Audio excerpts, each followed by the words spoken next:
Di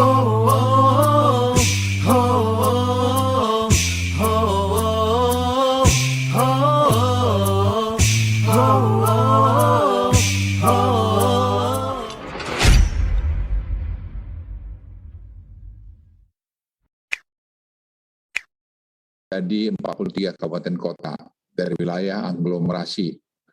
Juga daerah istimewa Yogyakarta berhasil turun ke level 3.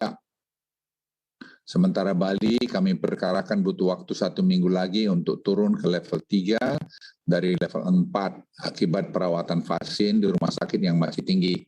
Dan saya sudah komunikasikan juga kepada Gubernur Bali tadi malam untuk kita rame-rame mengatasi masalah ini.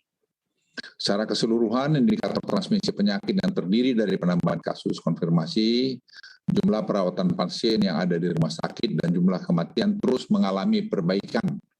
Semua ini tentunya adalah sesuatu yang patut kita syukuri yang merupakan buah dari kerja keras kita semua. Apa yang dicapai kita bersama hari ini tentunya bukanlah bentuk euforia yang harus dirayakan. Kelengahan sekecil apapun yang kita lakukan, ujungnya akan terjadi peningkatan kasus dalam beberapa minggu ke depan. Ini adalah sesuatu yang harus kita hindari. Seperti yang terjadi beberapa hari yang lalu di restoran kafe di wilayah Jakarta yang tidak patuh pada protokol kesehatan. Hingga pada akhirnya harus dilakukan tindakan penutupan selama 3 hari ke depan. Kami juga masih melihat banyaknya restoran kafe yang masih belum menerapkan penggunaan aplikasi Peduli Lindungi. Padahal ini semua adalah untuk keamanan kita bersama. Bapak Presiden dalam rapat kabinet terbatas tadi siang menekankan bahwa COVID-19 tidak akan hilang dalam waktu yang singkat dan kita perlu menyiapkan diri untuk hidup bersama COVID-19. Karena COVID-19 ini akan berubah dari pandemik ke endemik. 3 strategi pengendalian pandemi kita akan menjadi kunci utama dari transisi kehidupan kita ketika COVID-19 ini menjadi epidemi dari pandemi.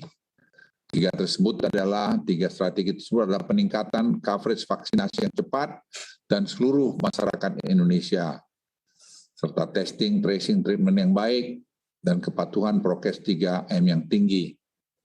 Di mana sistem Peduli Lindungi yang kita gunakan saat ini akan menjadi integrator utama dari 3 strategi tersebut, sehingga bisa meminimalkan penularan COVID-19 ketika kita membuka kembali aktivitas masyarakat secara bertahap. Oleh karena itu, pemerintah tidak bosan-bosannya mengingatkan kepada seluruh komponen masyarakat untuk mematuhi protokol kesehatan dan penggunaan aplikasi Peduli Lindungi sesuai dengan instruksi dari pemerintah. Dalam 1 minggu terakhir, kami menemukan banyak pelanggaran seperti yang muncul di media dalam beberapa hari ini. Pemerintah akan mengambil langkah persuasif dalam penegakan aturan-aturan ini sebelum mengambil langkah tegas jika upaya persuasif diabaikan. Terkait keamanan data di dalam Peduli Lindungi, pemerintah menjamin keamanan data tersebut. Dan saat ini penyimpanan data dilakukan oleh Kementerian Komunikasi Informasi dengan penanganan keamanan data dibantu oleh Badan Cyber Nasional, Badan Cyber Negara. Pemerintah akan terus mengambil langkah-langkah perbaikan agar kelancaran penggunaan Peduli Lindungi semakin baik. Per 5 September kemarin, total masyarakat yang melakukan screening dengan penggunaan Peduli Lindungi di beberapa sektor publik seperti pusat perbelanjaan, industri, olahraga, dan lainnya telah mencapai hampir 21 juta orang. Dari total 21 juta orang yang tersebut terdapat 761.000 orang yang masuk kategori merah. Tidak diperkenankan masuk melakukan aktivitas di tempat publik oleh sistem. Dan juga terdapat 1.603 orang dengan status positif dan kontak erat untuk mencoba melakukan aktivitas publik. Kedepan pemerintah akan menindak orang yang masuk dalam kriteria hitam Peduli Lindungi yang masih berusaha melakukan aktivitas di area publik dan dengan membawa mereka ke dalam isolasi terpusat. Hal ini dilakukan untuk sama-sama menjaga dan melindungi kita semua. Karena kalau tidak, mereka akan membangun klaster baru lagi di berbagai tempat atau di keluarganya sendiri. Oleh karena itu, pemerintah juga ingin menghimbau agar masyarakat beraktivitas pada tempat-tempat yang sudah menggunakan aplikasi Peduli Lindungi, sehingga dapat mengurangi risiko tertular karena COVID-19. Teman-teman media dan seluruh masyarakat Indonesia, meskipun indikator transmisi mengalami perbaikan seperti yang saya sebutkan di atas, namun indikator respon kesehatan pada banyak wilayah kota kabupaten masih belum memenuhi target yang ingin kami capai. Fokus inilah yang menjadi prioritas pemerintah dalam beberapa minggu ke depan. Dan Presiden merintahkan kami untuk melakukan ini semua dengan cermat. Contohnya pada rasio kontak erat, meskipun telah terjadi kenaikan signifikan rasio kontak erat dari 3,37 ke awal Agustus menjadi 7,89 per 5 September, namun pada banyak daerah rasio kontak eratnya masih di bawah 5, sehingga kemudian menghambat daerah tersebut untuk menjadi turun level. Ini penting sekali, kami berharap memang bisa sampai rata-rata 10 kontak erat target pada waktu 2-3 minggu ke depan.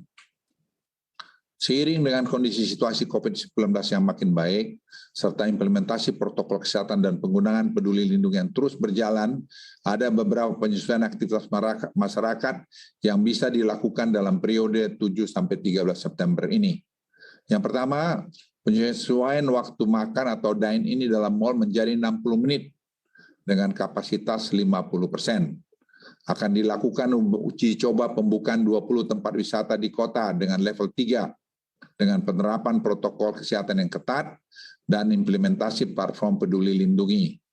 Serta kabupaten kota level 2 juga akan diwajibkan menggunakan Peduli Lindungi pada tempat-tempat wisata yang sudah diperbolehkan buka. Kami akan melakukan uji coba protokol kesehatan dan Peduli Lindungi untuk mal dan pusat perbelanjaan di Bali dengan batasan-batasan tertentu.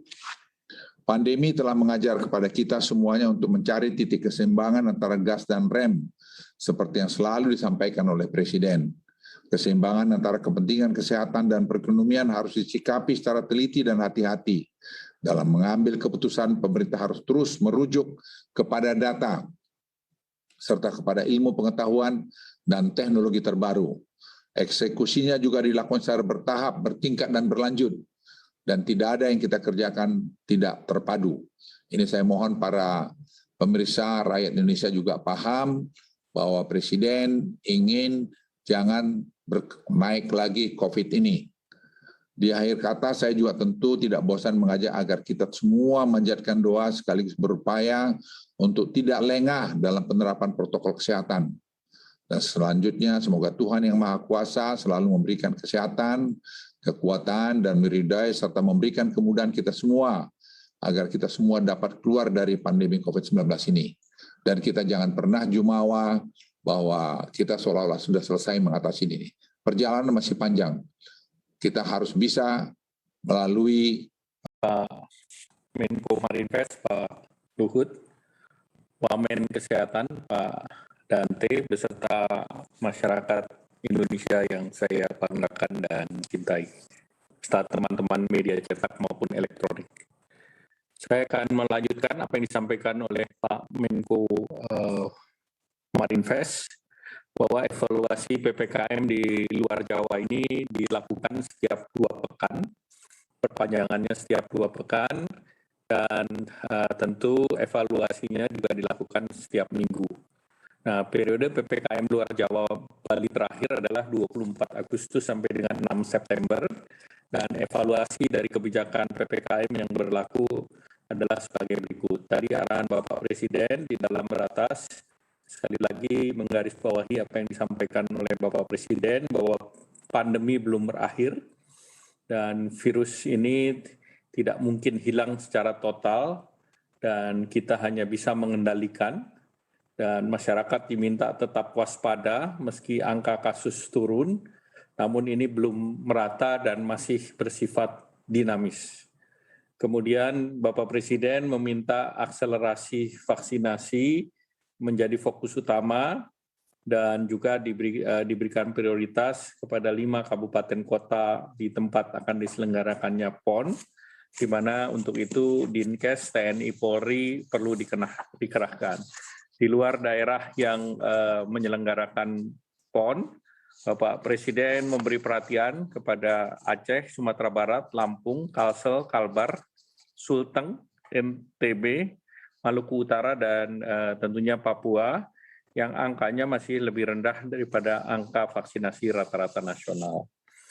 Kemudian kalau dilihat dari segi kasus aktif, luar Jawa ini dari 155.519, ini luar Jawa kontribusinya 60%, dan kasus aktif di luar Jawa Bali menurun, dan penurunan tertinggi di Nusa Tenggara minus 73,76%.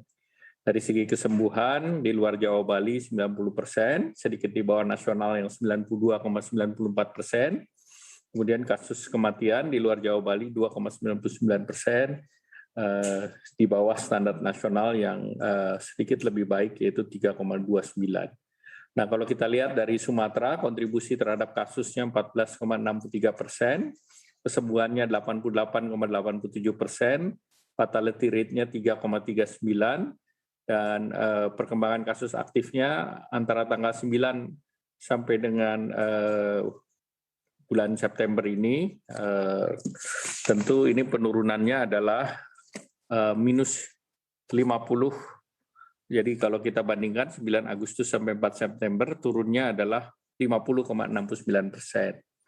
Khusus di Nusa Tenggara, kontribusi terhadap kasus secara nasional 2,1%, kesembuhannya di atas nasional 93,83%, tingkat fatality rate-nya di bawah nasional 2,27%, kemudian juga kasus aktifnya 2,18%, dan penurunannya 73,76% dari 9 Agustus sampai dengan 4 September.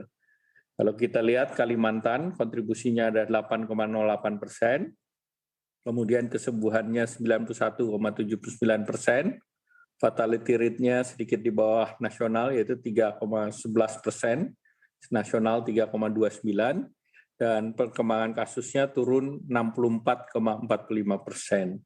Demikian pula Sulawesi, kontribusi terhadap nasional terhadap kasusnya adalah 5,46%, kesembuhannya 91,78%, fatality rate-nya adalah 2,55%, kemudian terkait dengan penurunan kasus aktif adalah minus 62,39%. Maluku Papua, persentase kasusnya adalah 1,97%, kesembuhannya di bawah nasional yaitu 82,04%, fatality rate-nya sedikit lebih baik yaitu 1,55%, kemudian kontribusi terhadap nasional di kasus aktifnya 8,6%, dan terjadi penurunan sebesar minus 28,77, itu dari 9 Agustus sampai 4 September. Nah, luar Jawa Bali ini dilakukan perpanjangan PPKM, yaitu pada kabupaten kota di luar Jawa Bali, yaitu PPKM level 4 diterapkan di 23 kabupaten kota, yang sebelumnya adalah di 34 kabupaten kota. Nah, perlu diketahui bahwa jumlah provinsi juga penurunan level telah terjadi.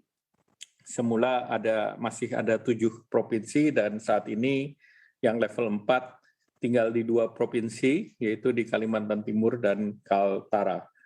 Dari PPKM yang ditetapkan di 23 kabupaten kota, 15 kabupaten kota dari 34 level 4 ini masih di level 4.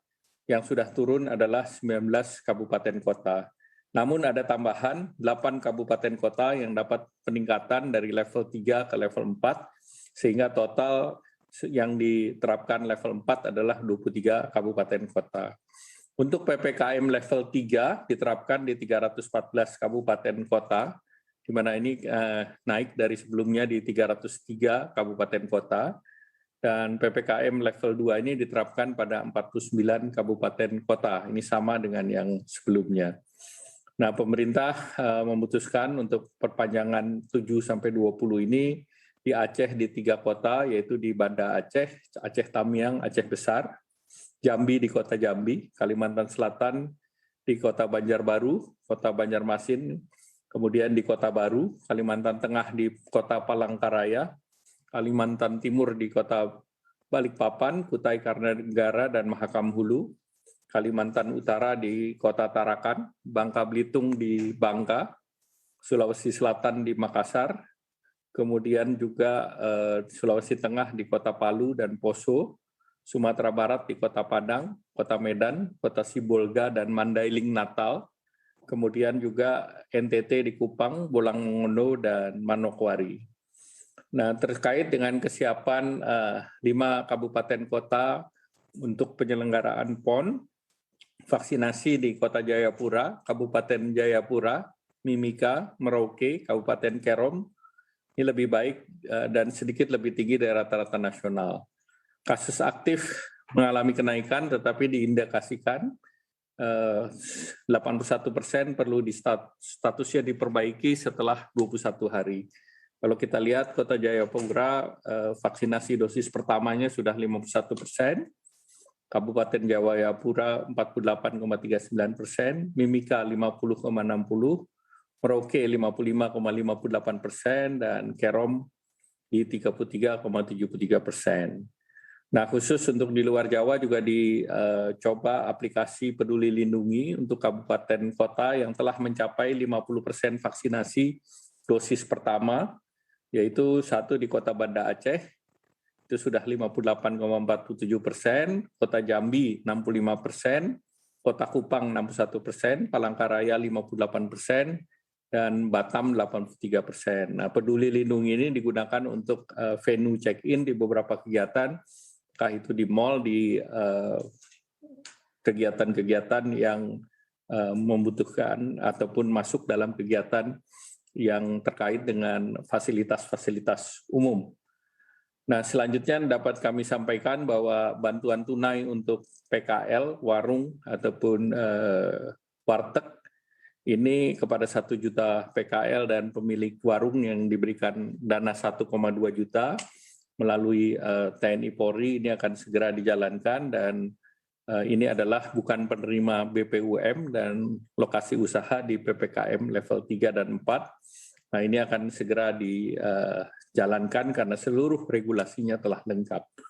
Nah, kemudian terkait dengan program jaring pengaman sosial, ini realisasi insentif, salah satunya kartu prakerja, ini telah dibagikan selama tahun 2021 ke 4,3 juta, dan di batch gelombang ke-19 ini sudah 3,9 juta yang mendaftar, dan penerimanya adalah 800.000. Selanjutnya, sekali lagi sesuai arahan Bapak Presiden bahwa ini dapat terjadi penanganan ini secara baik, koordinasi pemerintah pusat, pemerintah daerah, gubernur, beserta Forkominda, Bupati, Wali Kota, beserta Satgas COVID dan TNI Polri, dan tentu saja mengapresiasi partisipasi dari masyarakat untuk terus menjalankan protokol kesehatan, menggunakan masker, 3M maupun yang dilakukan oleh Satgas dalam penanganan 3T dan tentunya vaksinasi. Dan harapannya tentu masyarakat bisa untuk mendorong agar vaksinasi ini bisa terus berlangsung hingga sebagian besar dari penduduk kita, sebagian masyarakat bisa tervaksinasi dosis pertama, dan harapannya tentu di bulan Desember nanti sudah mendekati 208 juta penduduk yang sudah tervaksinasi. Sekali lagi kami mengucapkan terima kasih atas seluruh kerjasama dengan seluruh